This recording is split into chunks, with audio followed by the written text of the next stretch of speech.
She was dismissed as just a teacher until the nation's top officials were kidnapped and she was the only one who could save them. Behind her classroom lessons was the mind of the most brilliant operative the agency had ever seen. When they needed her most, the men who underestimated her would discover just how wrong they were. Alex Hayes stood at the front of her classroom, pointing to dates on the whiteboard as her students dutifully took notes.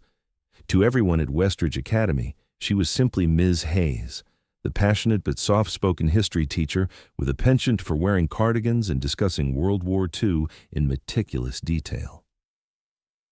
"Remember," she told her senior class, "history is often shaped by the decisions made in the shadows, not just by what we see in the spotlight." If only her students knew how intimately she understood that truth. As the bell rang and teenagers flooded the hallway, Alex's phone vibrated with a notification. Not her regular phone, the secondary device hidden in a compartment in her desk that hadn't activated in 5 years. On the screen, a simple message appeared. "Blackbird Protocol initiated return home." 5 words that erased Alexandra Hayes and awakened operative Raven, the intelligence agent she'd been before the agency had sidelined her to this deep-cover teaching position. Alex glanced at her classroom door, ensuring no one was watching, then quickly accessed the secure briefing attached to the alert. What she saw made her blood run cold. A coordinated attack had compromised agency headquarters. The entire senior leadership, including Colonel Robert Sullivan, the man who had effectively ended her field career, had been captured by an international terrorist cell known as Obsidian Front. "They're using our own protocols against us," she whispered, scanning the encrypted file. Every safe house was compromised. Every standard extraction procedure would be anticipated. The agency's conventional response teams had been neutralized or contained. There was only one reason they would activate Blackbird Protocol. They needed someone the enemy didn't know existed. Someone who had been retired so completely that not even most agency personnel remembered her. Someone who had designed half the agency's extraction protocols but was never given credit. As she drove to the designated safe house, an abandoned warehouse on the outskirts of the city, Alex's mind flashed back to her last day as an active operative. "I'm requesting field team assignment for the Belgrade operation," she had told Colonel Sullivan 5 years earlier. Her qualifications had been impeccable. Top of her class in tactical training, fluent in 7 languages, and with successful operations in 3 continents. Sullivan had barely looked up from his paperwork. "Request denied, Hayes. You're valuable as an analyst, but field operations require a different temperament. Women tend to make emotional rather than strategic decisions under pressure." "Sir, with all due respect, your record shows you're an excellent support asset," Sullivan had interrupted. "The Belgrade operation needs operatives who won't hesitate when tough calls need to be made. You'll serve best from behind a desk."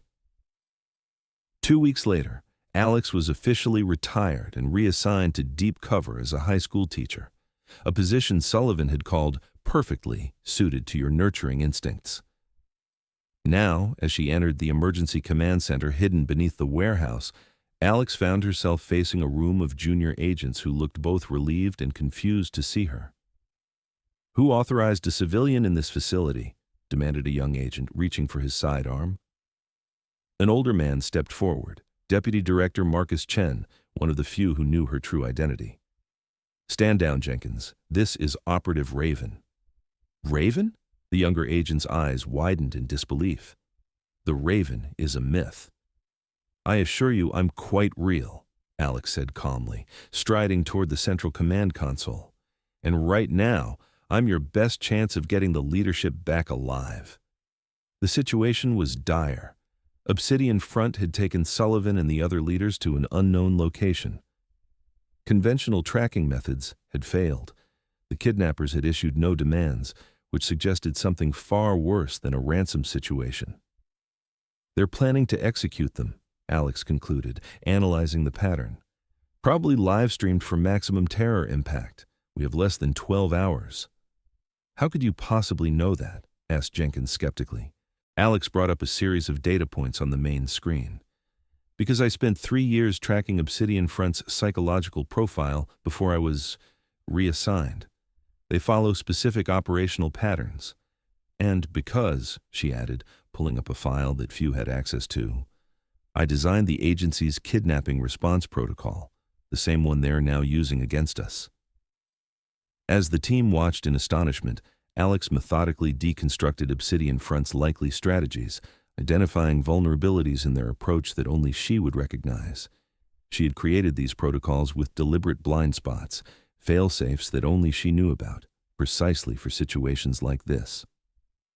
The official protocol says to look for isolated industrial locations, she explained, but that's actually a misdirect I built in. What they don't know is that the tracking algorithm has a secondary feature that most agents aren't aware of.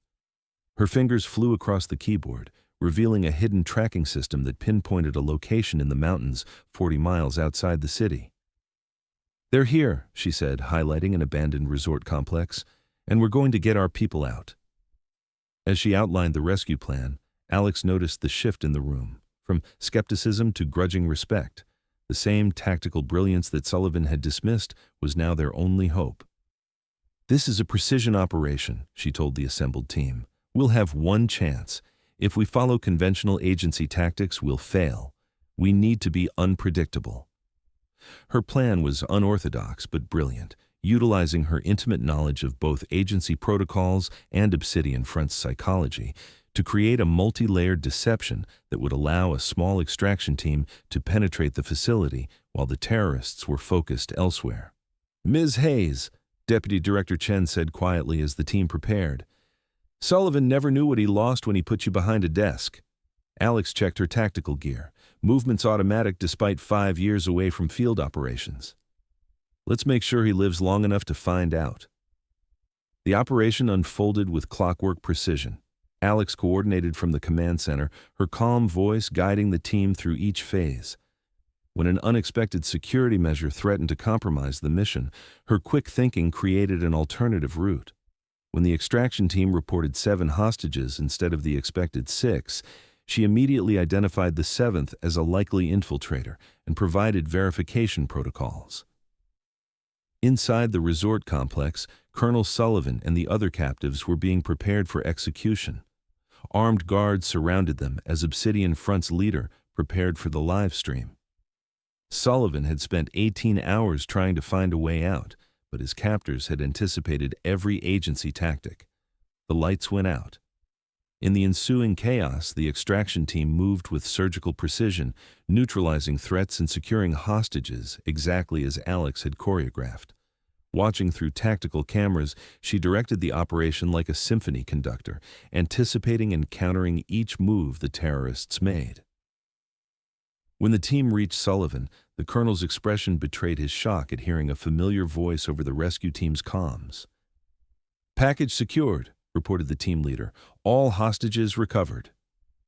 "Hayes," Sullivan's voice came through the comm channel, disbelief evident even through the static. "Alexandra Hayes is running this operation?" "Focus on extraction, Colonel," Alex replied professionally. "We'll have time for reunions later."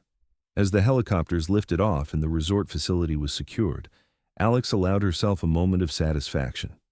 The mission had been executed flawlessly, not despite her emotional woman's temperament, but because of her unique approach to tactical problems. 3 hours later, as medical teams attended to the rescued hostages at the secure facility, Sullivan approached her. He looked different, older, humbled, and distinctly uncomfortable. "I understand I owe you my life," he said stiffly. Alex looked up from her debriefing reports. "You owe your life to the entire team, Colonel." "A team you assembled and led," he countered, then hesitated before continuing. "I've reviewed the operation details. Your approach was unconventional, but effective. Extraordinarily so." Sullivan shifted his weight, clearly struggling with what he needed to say. "Hayes, I made a mistake 5 years ago. Your tactical instincts were always exceptional, and I let my preconceptions cloud my judgment." Alex regarded him steadily. "Is this where you offer me my job back?" "Actually," came a voice from the doorway, "that's my prerogative." The agency director herself stood there, looking weary but determined. Operative Raven has been officially reactivated at the highest clearance level. Should you choose to accept, you'll be heading our new Unconventional Tactics Division. It was everything Alex had worked for. The recognition she deserved, the chance to transform agency operations with her methods. She thought of her students, of Sarah, struggling with college applications but brilliant at strategic thinking. Of Marcus, whose analysis of historical conflicts showed a natural talent for pattern recognition. Of dozens of young minds she had quietly been shaping, not just teaching history, but how to think critically about it. "I appreciate the offer, Director," she said finally, "but I'd like to propose an alternative arrangement." 2 weeks later, Alexandra Hayes returned to her classroom at Westridge Academy. Her students noticed nothing different about their history teacher, though some thought she seemed particularly energetic during their lesson on espionage tactics during the Cold War. What they couldn't see was the secure facility being constructed beneath the school's abandoned East Wing, or the training program being developed for specially selected students who showed particular promise, a program that would be overseen by Ms. Hayes and occasionally visited by guest speakers from an unnamed government agency. As Sullivan had later remarked to the director, "We've been looking in the wrong places for our next generation of operatives. Hayes didn't just save our lives, she might have just saved the future of the agency itself." In her classroom, Alex smiled as she wrote on the whiteboard, "History is shaped by those who refuse to accept the limitations others place upon them." Behind her, a student raised his hand. "Ms. Hayes, is that really true? Can one person really change history like that?" Alex thought of the faces of the men she had rescued, the same men who had once dismissed her as just a teacher.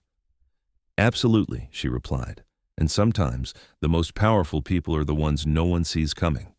If this story of unrecognized brilliance resonated with you, hit that subscribe button now to join our community of viewers who appreciate powerful stories of underestimated heroes.